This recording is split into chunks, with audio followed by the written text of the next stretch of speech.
Hey folks, I'm in a high state of Pistivity. Stay tuned, we're going to talk about the June garden. Yep.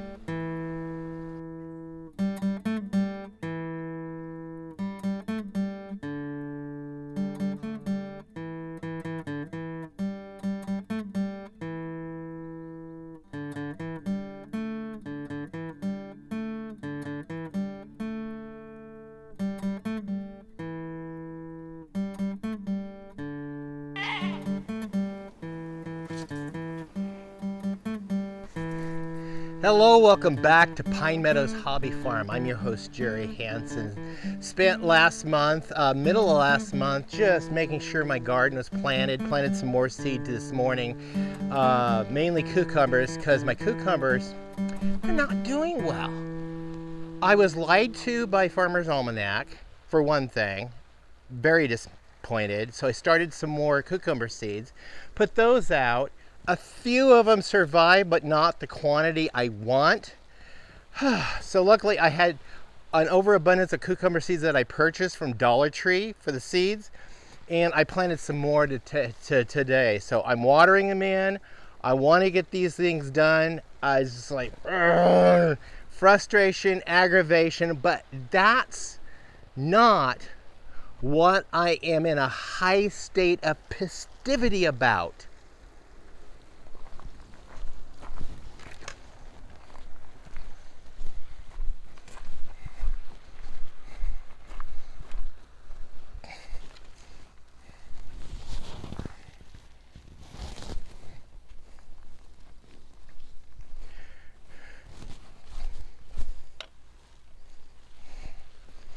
So my scarecrow collection, it's a failure. It is a failure. Well, I can't say so much a failure because they are scaring some critters away and keeping some critters away. But I have a rodent burrowing in two of my beds. And that's not good because it's not being affected by my owls and my hawk and my Sasquatch or Samsquatch, the snakes. I resorted to dumping poison pellets down those holes. Yeah, I am done being humane. And like I said in another video, I've declared all-out war on these pests that are eating my garden. Live traps, I got to dig them out and put them out because there's a couple of squirrels. It looks like the squirrel population is really big right now. There's a lot of them, so I've got to trap these squirrels and get them out of the way. And these are the digger squirrels. These will destroy your buildings. They'll dig your foundations out. They're horrible. So I may even have to hire a professional to come out and take care of this because this is bad. Anyway, I want to give you guys a tour of my June garden and what I'm doing here. Helicopter flying over, really low.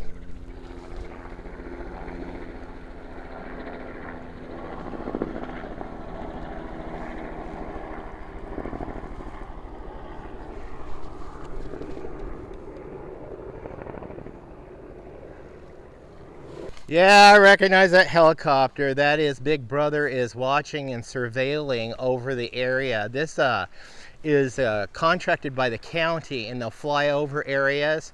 And right now they're looking at the hemp grows. A lot of hemp grows going on in our area. I showed a little, I have a little bit of a video that shows it and what they filmed last time. But yeah, I recognize that bird. Yeah, Big Brother's watching. Anyway, bees. This hive swarmed on me last week. I went ahead and captured the swarm and I rehomed them over in my other apiary. Now I've got 4 hives added to my 5 hive apiary, so I'm up to 9 hives now. And fortunately, I was here when I heard the swarm happen. I was able to go safely get them and get them rehomed. So they're doing really well. These bees have a flow hive on top, and they're creating honey for me. So we'll be processing and extracting honey from the flow hive, and then I will give you guys my honest opinion and on what I really think about a flow hive. I'm reserving that until I actually experience the whole thing. So since I'm up here with the bees, this is my melon patch. I'll show you. I planted melons a week ago. Is it a week? It's been a week and a half ago, and they're now starting to come up. I keep this place well watered. So we got melons popping up. They're germinating, and they seem to be doing okay. We've got 100-degree temperatures, which is really helping the soil temperature and helping that germination. I just need to keep it watered every day right now. Over here behind me, back there in the corner, is my pumpkin patch. The pumpkins, I started in the greenhouse. They sprouted. They're establishing. They seem to be doing okay right now. Yellow squash up here, they seem to be doing okay right now too. They're flourishing. And a row of yellow squash here. But my zucchini, finally, zucchini looks like it's coming in good. I'm really happy about that. So let's go look at the raised beds. So I got a variety of lettuces planted here. I've got kale, I've got more, I got spinach over there, got more lettuce down there, and then I've got my cucumbers and a pea growing along there. Now these are the purple pole peas that were gifted by a friend of mine from Canada. I'm saving those peas back. I'm gonna let them dry up, and I'm gonna grow some more of those variety peas for next year. And I'll show you the method of seed saving. But this is the bed where the rodent holes are in. I just went and stuck some poison down there. Since I'm not planting root crops in here, it should be okay, except for carrots. There's a random carrot over there. Rodents also got into my strawberry patch and my asparagus. So right here I've got asparagus growing deep, and that's what asparagus needs. And I've got strawberries growing shallow, and I've got a volunteer raspberries growing there. I'm gonna pull those up and put them over in my raspberry line. This crop is a sister crop, companion crop. This is tomatoes.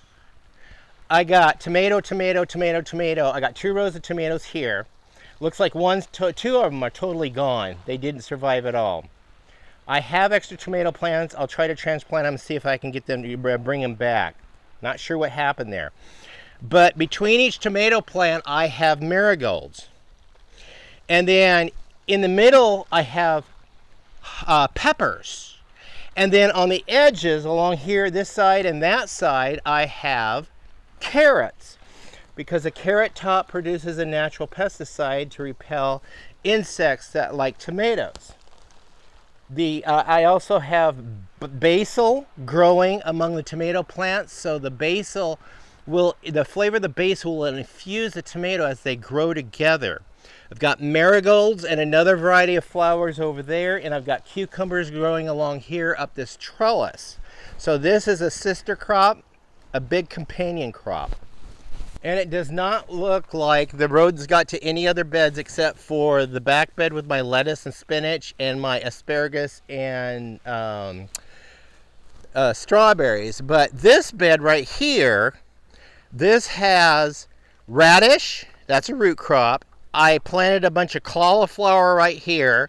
I've got broccoli growing here, and I got more broccoli I just planted today, so hopefully they'll sprout. What happened is, the broccoli I started in the greenhouse bolted and it's now went to seed. We're gonna save those seeds also, but I'm growing broccoli. We've got my cabbage. Cabbage isn't doing too well. I'm having a miserable time growing cabbage over here on this farm. I had a fantastic crop of cabbage over on my other farm over at Acorn Acres, but this, and with the cabbage, I'm growing the garlic. Because the garlic is supposed to repel the cabbage worms and other pests that like the cabbage. I've got peas over here growing up the trellis, and they seem to be doing fantastic. So I got several things growing along in this bed, and so I'm going to nurture my garden the best I can this year. In this bed here, I've got a companion crop. This is a sister crop. I've got squash growing. I've got 2 varieties of squash. So I've got zucchini and I have yellow squash. I also have two types of beans. I have a bush bean and a pole bean that are growing in here. I have 3 rows of beans. So they'll use the corn stalks to grow up. They also fixate nitrogen into the soil for the corn to be able to grow. The corn will provide a pole on which the beans to grow up on. So they become they nurture each other and provide what they call a symbiotic relationship. But with the squash, the leaves are real prickly. They'll spread out and cover the ground, and they serve 2 purposes. The squash, well, 3, because they provide food, number 1. They provide shade for the soil, so you don't have to mulch the soil, and it keeps the soil from drying out too fast, so it allows the soil to stay moist. Plus, the prickly leaves repel the creatures that like to eat your corn, so that's why you provide those 3 together. Now, along the edges here, along the rows, I planted beets. So I'm utilizing my garden space the best I can. Plus, again, over here I have peas growing up the trellis, and I have flowers growing along this end. Food for the bees, plus also these flowers are a natural deterrent for pests. And they add a little variety of color to the garden, which is what I like. I've given a lot of my vegetables away. I just blessed them to my friends. I decided not to sell them. Well, a couple of them I did sell. But I've got 1, 2, 3, 4, 5 tubs of tomatoes. So I do have extra tomatoes to replace the 2 that aren't growing. And then I have some Swiss chard and broccoli over here that I could give away, gift. They're kind of drying up a little bit. I just moved them out of the greenhouse this morning, and I'll just leave them out in the garden because they can do with the heat, the sun, and the water. If you notice along the path, somehow last year some radish seed got dumped all along here. So I've got radishes growing all over the place. Look at this. Got nice radish growing. Yes. So I'll probably just snack on this one because I can. All right, folks. First harvest from the garden this year. Let me wipe this off on my britches. Look how deep purple that radish is. Yum. Okay, all the nutrients from the dirt, get my minerals.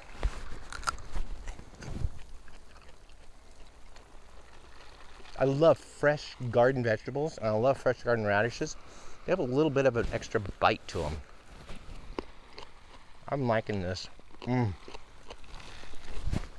So this garden bed also has string beans. I have 3 rows of string beans here. Then along the edge, I planted turnips. So I've got turnips growing along the edge, and then I got the some more cucumbers growing up the trellis here. They're just now starting to, they're struggling. I just planted some more today. And then of course I got flowers down here on the end. So this has a variety of crops in it also. So I will be able to harvest a lot of, was it navy beans and string beans. I love canning string beans because I eat off of those throughout the year. And I'm going to grow my radishes really big. I have a variety that you can grow really big, and I'm going to use those for roasting. This bed I have Swiss chard. I planted some turnips right here. Wait, I did not plant a root crop over here in my beans. This is the turnips, and I let them grow, and I'm going to start thinning them out so I can get the nice big turnips. We've got our onion bed, yellow and red onions, and I got white onions over in the tub I got to find a bed for. And then down here, I have peppers, yellow wonder peppers down here. And then we got some lemon balm. Ooh, that feels good. It's hot. I got some lemon balm growing in here, and then some marigolds growing in here. A few weeds, but I'm trying to keep caught up on the weeds. And here is my little toad. A little garden art that I put in here. So this is my June garden, and now you guys understand some of the frustration a gardener goes through. Oh man. I fertilized my garden. We went and mixed an emulsion of fish and water, and we watered our plants. And I've also got on the tomatoes some special tomato food. So just trying to pay a lot of attention to my garden this year and doing what I can to protect it from these vile little ghastly beasts. Man, still in a high state of pistivity over this. So that's my garden tour, the June 2021 garden tour. Stay tuned to more videos. You can do that by subscribing and clicking that bell icon. That alerts you to new videos as I do upload them. Also, if you would, give us a thumbs up, like the channel, and leave a comment or a tip on how I can get rid of these ghastly beasts or keep them from getting into the garden in the first place. Short of small, what do you call it? Small screening all the way around the base of the garden and then covering underneath the garden beds altogether. May end up doing that, but we'll see. I have to figure out what's going on here and attack it. I may end up putting my trail cam out to see exactly what it is that's burrowing in here, and hopefully these poison pellets will be effective. Now, I've seen the squirrels running around this direction, but I haven't seen them in the garden yet. Anyway, please be safe and always be kind, but not to the ghastly bees. They're horrible, diseased, infested little, yeah. I'm still in a state of pistivity. Still. We'll see you guys. Bye-bye.